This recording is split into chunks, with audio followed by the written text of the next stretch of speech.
A pessoa que o comitê nos apresenta é a Vera Maria Veloso Prates, médica, psiquiatra, membro da coordenação da Associação Brasileira de Médicas e Médicos pela Democracia, ABMMD.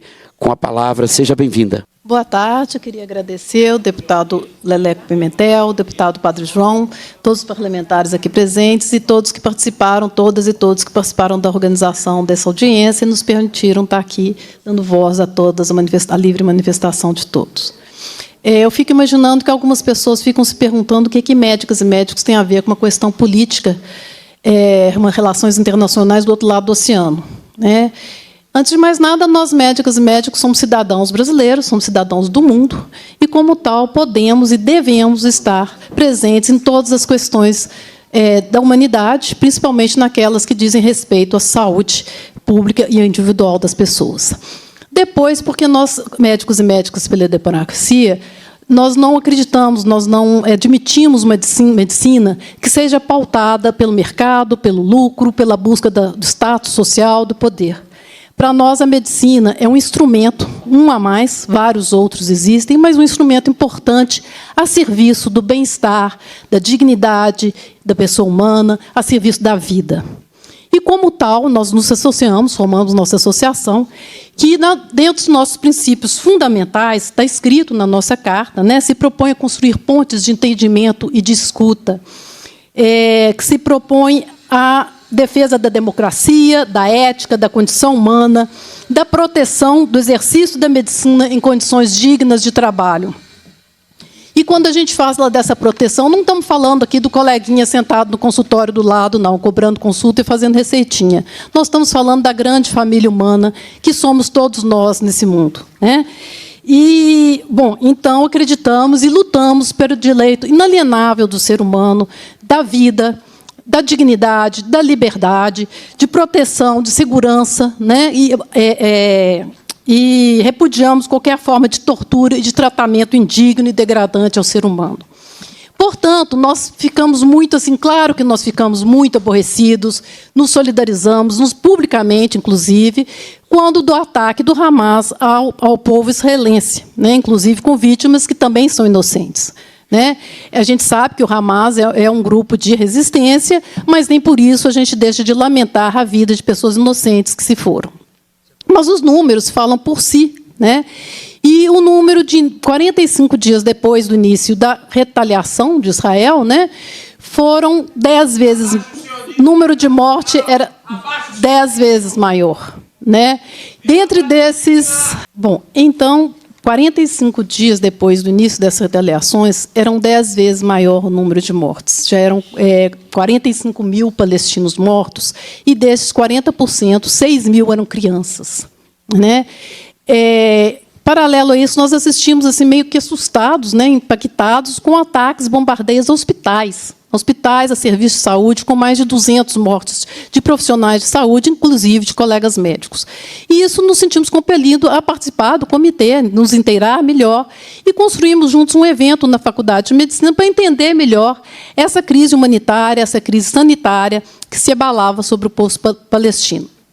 Como foi a nossa surpresa quando fomos chamados na diretoria da Faculdade de Medicina, um colega, professor da Faculdade de Medicina, reservou a sala, salão 9 da faculdade, da tentativa de cercear a nossa liberdade, né, de intimidar, isso que o Breno Altman falou, de impedir a realização do evento, né?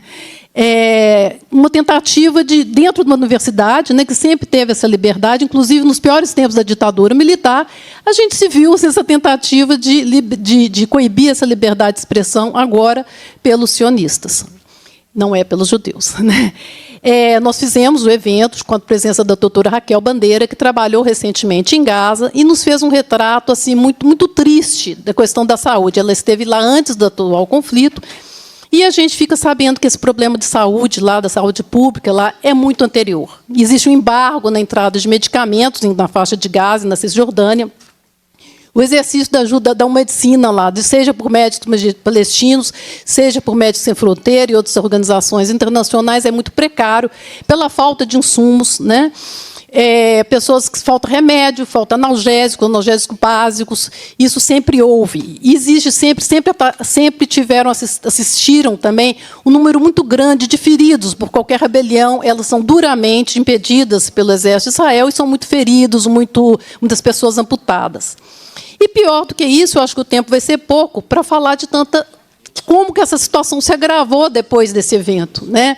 Para a infelicidade de todos nós. Hoje os números já beiram 40 mil mortes. Desses, 44% são de crianças. Crianças, ninguém vai me convencer de que são terroristas, né? Além das crianças, são... Alguém depois poderá me corrigir se eu estiver errado em relação aos números. 19 mil crianças, mais de 10 mil mulheres, ou seja, crianças órfãs e desamparadas.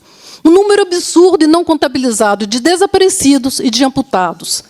Falta água, faltam insumos básicos para assistência médica, como antibióticos, analgésicos, antissépticos e anestésicos. Ou seja, essas crianças, os adultos também, mas as crianças são amputadas a seco, sem nenhum analgésico decente para aliviar a dor. Vocês imaginam o que é isso no corpo de vocês, imaginando uma criança.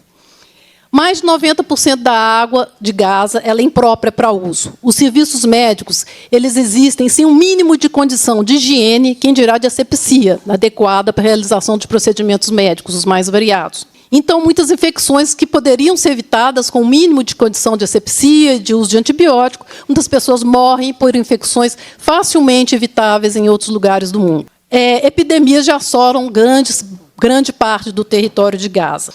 Já são contabilizados agora, eram 200, são mais de 500 profissionais de saúde mortos, inclusive médicos, colegas médicas e médicos. Médicos e médicos são presos arbitrariamente no exercício de sua profissão, sem qualquer coisa que comprove qualquer ato criminoso. O diretor do principal hospital de Gaza, eu não vou saber falar o nome, sei lá o quê, ele foi preso, foi solto recentemente, Al-Shiva, e foi solto recentemente, contou que passou por torturas, e as torturas que ele presenciou no cárcere, né, nas masmorras de Netanyahu, são indizíveis. Né? Não pretendo nem comentar isso para não causar humor, porque eu realmente passei mal quando eu li esse artigo das coisas que ele acabou. Finalizando, né?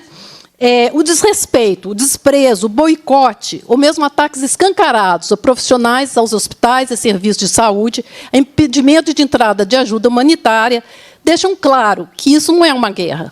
Isso é uma limpeza ética, isso é um genocídio que, em nome da vida, em nome da justiça, nenhum de nós pode silenciar ou se manter à parte. Obrigada. Obrigado, Vera. Médica, psiquiatra, membro também dessa coordenação da Associação Brasileira de Médicas.